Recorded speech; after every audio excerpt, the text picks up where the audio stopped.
Hello students, आज की video में हम बात करेंगे फ्रैंक स्टार्लिंग लॉ की।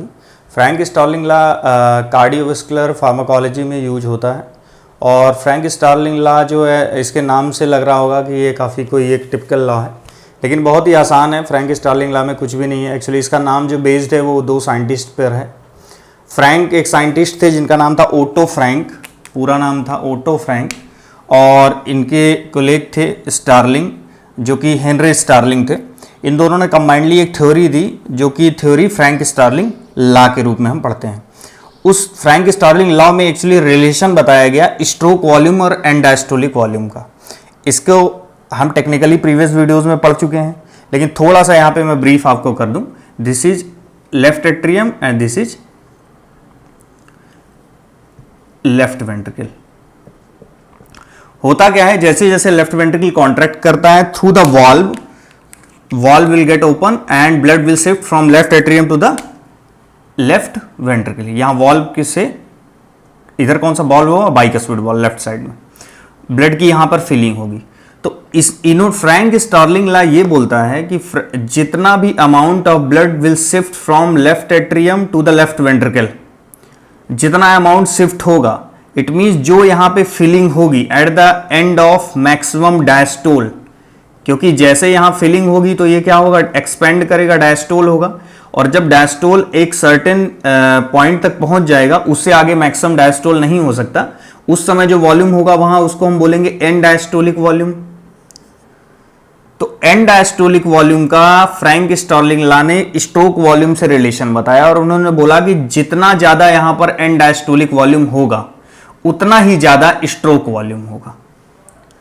उसको जो मैकेनिज्म उसकी बताई इस लॉ के थ्रू, उन्होंने बोला कि अगर हम इस मायोकार्डियम के स्ट्रक्चर को देखते हैं, ये आपकी मायोकार्डियम का एक मसल्स है, पूरी मायोकार्डियम में जो मायोसाइट्स वो मसल्स हैं, और मसल में मायोफाइब्रिल्स हैं। मायोफाइब्रिल्स में अगर एक मायोफाइब्रिल यहाँ की जो मसल्स हैं उसकी एक यूनिट को हम देखते हैं तो उसका जो स्ट्रक्चर होता है वो कुछ इस तरीके का होता है। उसमें हम देखते हैं कि ये अपना एक इसका स्ट्रक्चर है। इन दिस वीडियो मैं इस पर डिटेल में नहीं जाने वाला कि इसमें कैसे क्या होता है, मैकेनिज्म इसकी, जेड लाइन क्या होता है, एम लाइन क्या होता है। तो इसमें क्या होता है कि जो इन साइंटिस्ट ने ये बोला कि जितना ज़्यादा आप यहाँ पे ब्लड की फिलिंग करोगे, इट मीन्स जितना ज़्यादा ईडीवी होगा। ईडीवी का दूसरा नाम हम क्या बोलते हैं उसको, जितना ज़्यादा यहाँ पे क्या होगा, प्रीलोड होगा। ईडीवी को हम प्रीलोड बोलते हैं। तो जितना ज्यादा यहां पर प्रीलोड होगा उतना ही ज्यादा यहां पर स्ट्रोक वॉल्यूम होगा। तो उसके लिए उन्होंने मैकेनिज्म ये दी कि जब यहां पे हम amount of blood means amount of EDV, volume of EDV यहां पे बढ़ाते हैं तो इस मसल्स पर लोड ज्यादा बढ़ता है, और जब मसल पर लोड ज्यादा बढ़ेगा तो इसका जो मसल्स हैं वो क्या होंगी, स्ट्रेच होंगी। जब मसल स्ट्रेच होंगी तो हो सकता है मे बी पॉसिबल कि मैक्सिमम स्ट्रेच हो जाए मसल। तो इन्होंने तीन कंडीशन दी थी, फ्रैंक स्टार्लिंग लॉ ने मसल स्ट्रेच की तीन कंडीशन दी थी। उन्होंने बोला मे बी पॉसिबल कि बहुत ज्यादा इंक्रीज हो जाए लेंथ। तो जब बहुत ज्यादा इंक्रीज हो जाएगा तो प्रॉब्लम ये होती थी कि जो मायोसिन और एक्टिन की क्रॉस ब्रिजिंग है वो इतना ज्यादा डिस्टेंस बन जाती थी मायोसिन में, एक्टिन और मायोसिन में, कि ये जो हुक्स हैं ये उस मायोसिन से टच नहीं होंगी तो बाइंडिंग नहीं हो पाएगी। इट मींस कॉन्ट्रैक्शन फोर्सफुली नहीं हो पाएगा। जितना ज्यादा इनमें बाइंडिंग होगी उतना ज्यादा फोर्सफुली कॉन्ट्रैक्शन होगा। तो ऑलरेडी जब डिस्टेंस ज्यादा हो गई है तो इनका जो टच है, अगर या तो इनका जो टच है वो कम हो गया है, इट मींस अगर ये लाइन यहां कहीं पर होती तो इसकी मैक्सिमम, इससे क्रॉस ब्रिज बनते और मैक्सिमम फोर्स जनरेट होता, लेकिन इंक्रीज लेंथ में ऐसा नहीं है। इन्होंने एक थ्योरी दी कि अगर इसकी लेंथ ऑप्टिमम है, ऑप्टिमम लेंथ को बताया कि ना तो ज्यादा है ना तो कम है। तो अगर सार्कोमियर की जो मायोफाइब्रिल्स हैं उनकी लेंथ अगर ऑप्टिमम स्ट्रेच्ड है, मतलब यहां ऐसा नहीं कि बहुत ज्यादा ब्लड फिल हो गया, ईडीबी बहुत ज्यादा है और तो उसका मैक्सिमम स्ट्रोक वॉल्यूम देगा, नहीं ऐसा नहीं है।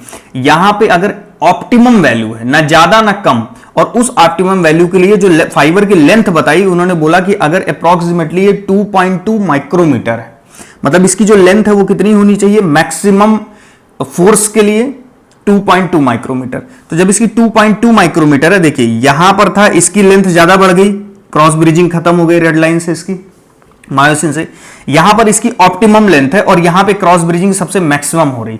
जितनी ज्यादा क्रॉस ब्रिजिंग हुई उतना ज्यादा वेंट्रिकल कॉन्ट्रैक्ट करने में क्या जनरेट करेगी, फोर्स, और जितना ज्यादा कॉन्ट्रैक्ट करने में फोर्स जनरेट करेगी उतनी ही फोर्स से ब्लड बाहर रिजेक्ट होगा।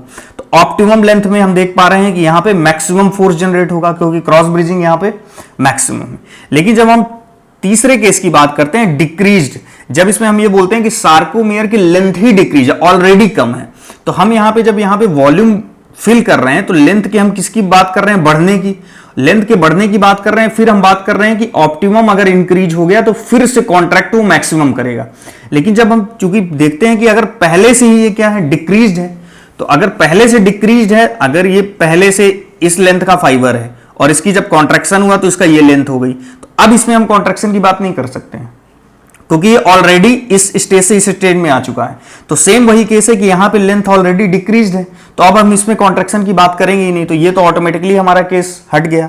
अब दो केस हमारे पास बचे, इंक्रीज ऑप्टिमम। इंक्रीज के केस में क्या हो रहा है कि यहां पे क्रॉस ब्रिजिंग कम हो रही, ऑप्टिमम के केस में मैक्सिमम क्रॉस ब्रिजिंग है। तो जितनी ज्यादा क्रॉस ब्रिजिंग होगी that will responsible for creating the maximum amount of force and that force will be utilized for the contraction of this ventricle, and if the contraction of ventricle will be occur with the higher force, there will be maximum output of the end diastolic volume through the aorta as a stroke volume. So what was the relation? If the stroke volume if the EDV will be high, there will be higher stroke volume according to Frank Starling law, and the mechanism is responsible for this. Now length tension, कई बार आप इसको पढ़ेंगे length tension relationship में, तो ये इससे भी हम कई बार लेंथ टेंशन रिलेशनशिप से रिलेट करके इसको पढ़ते हैं कि आपने, इन्होंने फ्रैंक स्टार्लिंग ने बोला था कि मायोफाइब्रिल की जितनी ज्यादा लेंथ होगी, जितनी ज्यादा ऑप्टिमम लेंथ होगी, तो एक ऑप्टिमम लेंथ पर ये मैक्सिमम फोर्स जनरेट करेंगे, क्योंकि इसकी मैक्सिमम लेंथ अगर स्ट्रेच हुई तो इस पे क्या क्रिएट होगा, टेंशन, और वो टेंशन क्रिएट करेगा फोर्स को। तो या तो आप इस रिलेशन में इसको पढ़ लेते हैं या तो ये दोनों मैकेनिज्म को आप रिलेट करके पढ़ लीजिए। लेंथ टेंशन रिलेशन के रूप में फ्रैंक स्टार्लिंग लॉ पढ़ लीजिए, या तो फोर्स मैक्सिमम जनरेट होता है तो स्ट्रोक वॉल्यूम ज्यादा होता है। This is all about Frank Starling mechanism. Thank you very much.